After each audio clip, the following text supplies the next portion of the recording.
Hello everyone. আজকে একটা ছোট্ট ভিডিও নিয়ে এলাম তোমাদের সাথে, যেটা হচ্ছে কলকাতার নিকো পার্ক আমাদের ঘুরতে যাওয়া। তো আমরা হঠাৎ করেই বেরিয়ে পড়েছিলাম, পকো ছিল আমাদের সাথে এবং ওর জন্যই বেসিক্যালি আমাদের ওখানে যাওয়া। তো এইভাবে আমরা একটা হোটেলে স্টে করার পর আমরা ইকো পার্কের দিকে রওনা হই, যেখানে আমরা টোটো করে যাচ্ছিলাম। এবং যথারীতি পকো খুব হ্যাপি ছিল, কারণ হচ্ছে এটা ওর একটা খুব ড্রিম মানে জায়গা ছিল, যেখানে ও যাবে বলেছিল অনেক দিন ধরে এক্সামের পর। আমরা এইভাবেই যাচ্ছিলাম মজা করতে করতে।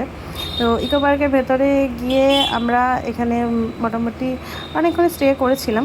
এটা হচ্ছে ইকো পার্ক টিকিট কাউন্টার, যেখানে আমি তোমাদের হালকা করে দেখাই এখানে টিকিট ফিস কত আছে। যেটা হচ্ছে 500 টাকা নমিনিয়াল একটা ফিস, যেখানে গোটা পার্ক তোমরা সমস্ত রকম রাইড দেখতে পারবো আমরা।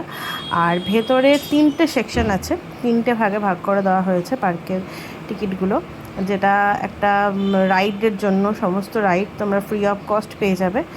আর ভেতরে ওয়াটার যে সেকশনটা আছে সেখানেও গিয়ে একটা আলাদা চার্জেস আছে, যেটা আমি সমস্ত কিছু তোমাদের ইন ডিটেলস বলবো নেক্সট ব্লগে। আপাতত আমরা এটাই দেখি যে আমরা ভেতরে কিভাবে ঢুকলাম, কীরকম চার্জেস লাগলো।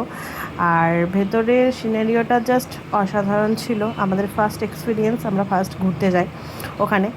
আর দেখতেই পাচ্ছ এখানে টিকিট কাটার পর পকোর পাপা এবং আমরা এন্ট্রি নিচ্ছি ভেতরের দিকে যাওয়ার জন্য। ভেতরে গিয়ে তো ওর মাথা খারাপ হয়ে গেছিলো বিভিন্ন রকম অ্যাক্টিভিটিস দেখে, বিভিন্ন রকম প্লে গেমসগুলো দেখে। ও জাস্ট যথারীতি ছুটছিল, পাপার হাত ধরে টানছিল। তো এগুলো দেখতে খুবই মজা লাগছিল। এবং অনেক রকম রাইড আছে যেগুলো আমরা বড়রা হয়তো অনেক সময় কোনো মেলায় গিয়ে বা বাইরে গিয়ে চাপি না, শুধুমাত্র বাচ্চাদেরই চাপাই।